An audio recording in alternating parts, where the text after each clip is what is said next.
Hello guys. මම දැක්කා අපේ Facebook page එකේ Facebook group එකේ ඉන්න followersලා membersලා ගාන දවසින් දවස වැඩි වෙනවා. ඉතින් ඒ ගැන සතුටුයි. ඒ වගේමයි මම දැක්කා ඔයාලගේ English level එක එක එක මට්ටම් වල තියෙනවා. ඉතින් අසාධාරණයි මම එක level එකක අයට විතරක් videos කළොත් ඒ නිසා මම decide කළා ඔයාලට pronunciation ගැන උදව් වෙන video series එකකුත් කරන්න. ඉතින් මේ video series එකේ introduction එක. හැබැයි කියන්න ඕනේ මේ video series එක ඇත්තටම English මුලින් ඉඳන් ඉගෙන ගන්න අයට එච්චරටම වැදගත් වෙන්නේ නැති වෙයි. මොකද මෙතනදි මම කතා කරන දේවල් ඔයාලට හොඳටම තේරෙන්න නම් ඔයාලට English ගැන යම් මට්ටමක අවබෝධයක් තියෙන්න ඕනේ. පොඩ්ඩක් විතර English දැනගන්න ඕනේ. Therefore, in these videos, I'll be using a little bit more English than in my other videos, but whenever necessary, I will use Sinhala to explain certain things. So, in this series of videos, we'll cover a few topics like stress, intonation, and differences in sounds that we have in Sri Lankan English and Standard English. And we'll talk about weak forms and strong forms of certain words. Maybe these things are very foreign to you at this moment, but in the due course, we will discuss about them and I will teach them to you. So, why should we improve our pronunciation? One main reason is when you know what happens when you pronounce certain words.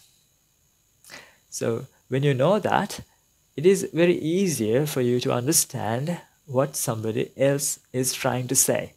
So that is the main reason we should work on our pronunciation. And the second reason is when your pronunciation is a little good, people tend to listen to you more.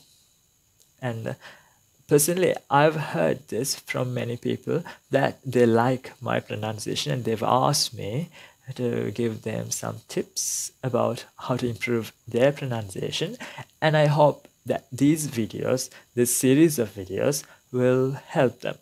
So in this series of videos, we'll talk about differences in sounds that we have in Sri Lankan English and Standard English. Then we'll talk about connected speech. Then connected speech is something like this. We'll talk about the strong forms and the weak forms of certain words which we tend to miss in our school days and when we are learning in a course or an English class.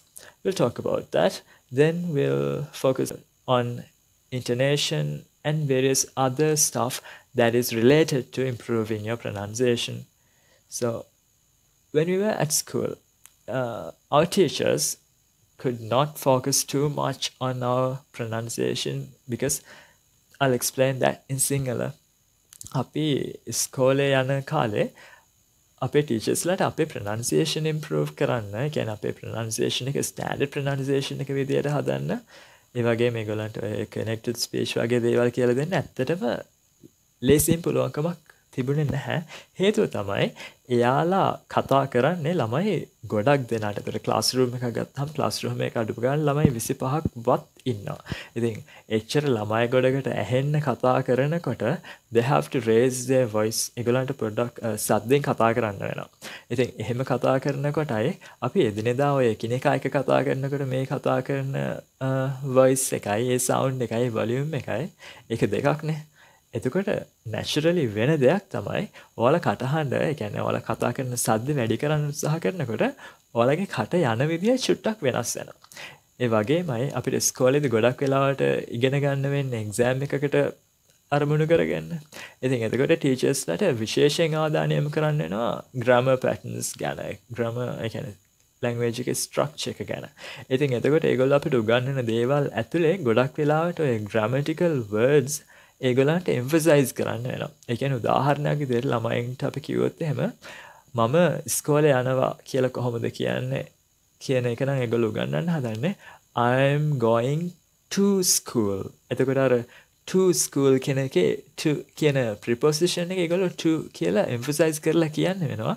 මොකද නැත්තම් ළමයින්ගේ ඔළුවට ඒ දේවල් යන්නේ නැහැ. ඒ වගේමයි ඒගොල්ලන්ට තියෙන්නේ සීමිත කාලයක් අර ලොකු lessons ගොඩක් cover කරන්න. ඉතින් ඔය වගේ කාරණා නිසා ඒගොල්ලන්ට ස්කෝලේදී අපේ pronunciation improve කරන්න ලොකු අවධානයක් දෙන්න පුළුවන් කමක් නැහැ. ඉතින් ඒක සාධාරණයි. අපි tuition class එකක් ගත්තත් it's the same story. They cannot do it in that limited time. So what can you do to improve your pronunciation? There are certain things like you can do a lot of listening and a lot of imitating. Imitating කියලා කියන්නේ අපි අහුම්කන් දීලා අපිට ඇහෙන දේවල් අපි අනික් පැත්තට try කරලා බලනවා කියලා බලනවා. එයාලා pronounce කරන විදිහටද අපි pronounce කරන්නත් කියලා. So listening to native speakers speak will also help you to improve your pronunciation. Try to copy because we should have a model, a target which we want to achieve. අපිට අපේ pronunciation improve කරගන්න ඕනේ නම් අපිට මට මෙන්න මෙයා වගේ කතා කරන්න ඕනේ. මට මෙයා මේ වචන pronounce කරන විදිහට මටත් pronounce කරන්න ඕනේ. ඒ විදිහට අපිට goal එකක් තියෙන්න ඕනේ. ඉතින් ඒ විදිහට pick කරගන්න කව හරි ඔය කිහිප දෙනෙක්ව ඒ අනුව ඔයාලගේ pronunciation එක ඒගොල්ලන්ව imitate කරන්න try කරන්න. එතකොට ඔයාලගේ pronunciation එකත් ඉබේම improve වෙයි. ඊළඟට දැන් මම කියවනේ connected speech ඔය වගේ දේවල් ටිකක්. ඒ කියන්නේ there are certain things that happen when we speak a language naturally. For example, even in Sinhala we have that. මේ මොනවාද මගේ අත් දෙක. හැබැයි මම කියන්නේ නැහැ මගේ අත් දෙක කියලා. ඔකේ සාමාන්‍යයෙන් අපි කතා කරන්නේ අත් දෙක. ඔහොමනේ. The same thing happens in English as well. English වලදීත් ඔය සිද්ධියම වෙනවා. ඒකට තමයි connected speech කියලා කියන්නේ. හැබැයි ඒකට විතරක්ම නෙමෙයි තව දේවල් කිහිපයක්ම වෙනවා. උදාහරණ මම තුනක් දෙන්නම්කෝ. අපිට ඔය strong forms, weak forms කියලා හම්බ වෙන දේවල් English වලදී. An example would be I gave it to you. I gave it to you. I gave it to you කියලා කියද්දී වචන ටික තමයි I gave it to you. I gave it to you කියලා කියන්නේ මම ඔයාට ඒක දුන්නා. ඉතින් ඕක අපි සාමාන්‍යයෙන් කතා කරනකොට මම ඔයාට ඒක දුන්නා. එහෙම කියලා කියන්නේ. ඒක ඉංග්‍රීසි වලින් කියනවා නම් අපි සාමාන්‍ය විදිහට කියන්නේ I gave it to you. හැබැයි ඔතෙන්දී අර to කියන අපිට පුරුදු වචනේ ඒ to අපි to කියලා කියන්නේ නැහැ සාමාන්‍යයෙන් කතා කරද්දී. ඒ කියන්නේ අපි මෙහෙම කියන්නේ නැහැ. I gave it to you කියලා කියන්නේ නැහනේ. අන්න ඒ වගේ දේවල් ගැන තමයි අපි ඔය strong forms, weak forms කියලා කියන්නේ. ඒ කියන්නේ අපිට ඉංග්‍රීසි වලදී හම්බ වෙන ගොඩක් grammar words to, for, and the ඔය වගේ දේවල් ඒවා යෙදෙන තැන අනුව අපේ meaning එක අනුව අපි ශබ්ද කරන විදි දෙකක් තියෙනවා. strong form කියන්නේ එකක්, weak form කියන්නේ එකක්. අපි මේ දේවල් ගැන කතා කරමු. ඊළඟට අපිට කතා කරනකොට තව සිද්ධ වෙන දෙයක් තමයි අපි සමහර වචන short forms පාවිච්චි කරනවා. ඒ කියන්නේ මට මම නම් ඔයාට උදව් කරන්න. මම නම් ඔයාට උදව් කරන්න කියන වාක්‍ය අපි කොහොමද කියන්නේ? I won't help you. I won't help you. ඒ කියන්නේ want කියන්නේ will not කියන එකේ short form එකනේ. එතකොට I won't help you. මට ඔයාට උදව් කරන්න බෑ. එතකොට I can't help you. ඒ වගේ contractions තියෙනවා.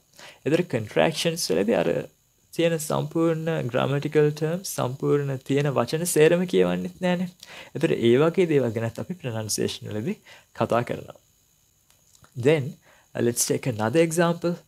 මෙන්න මේක. ඒ තමයි මට ඔයාට උදව් කරන්න ඕනේ. එතකොට I want to help you කියලා නේද ඔහොම කියන්නේ. හැබැයි අපි සාමාන්‍යයෙන් කතා කරනකොට ඉදිරියදා කතා කරනකොට ওই විදිහට වචනෙන් වචනේ කියන්නේ නැහැ. I want to help you කියලා කියන්නේ නැහැ. අපි ඒක naturally කියවා නම් කියවෙන්නේ I want to help you. එහෙම නැත්නම් සමහරු කියයි I wanna help you කියලා. ওই විදිහට අපි කතා කරනකොට සමහර තැන්වලදී අපි සමහර වචන ශබ්ද කරන්නේ ටිකක් අඩුවෙන්. ඒ කියන්නේ weak form එක පාවිච්චි කරන තැන් තියෙනවා. තව සමහර තැන් තියෙනවා අපි short form එකක් පාවිච්චි කරනවා. short forms වලට අපි කියනවා contractions කියලා. අපි ඒ වගේම සමහර තැන්වලදී සමහර වචන නොකියම අරින තැනුත් තියෙනවා. ඒ කියන්නේ වචන කියනවා වෙනුවට අපි වෙන දෙයක් කියනවා. අන්න ඔය වගේ pronunciation වලදී අපිට කතා කරන්න තියෙන ලස්සන මාතෘකා කිහිපයක් තියෙනවා. එතකොට මේ වීඩියෝ සීරීස් එකේදී අපි ඒ දේවල් ගැන කතා කරමු. And මං හිතනවා ඔයාලා මං ඉංග්ලිෂ් වලින් වැඩිපුර කතා කරන එක ප්‍රශ්නයක් කරගන්නේ නැති වෙයි කියලා. එහෙනම් අපි ඒ වීඩියෝ සීරීස් එකේ පළවෙනි වීඩියෝ එකෙන් හම්බ වෙමු. Good luck.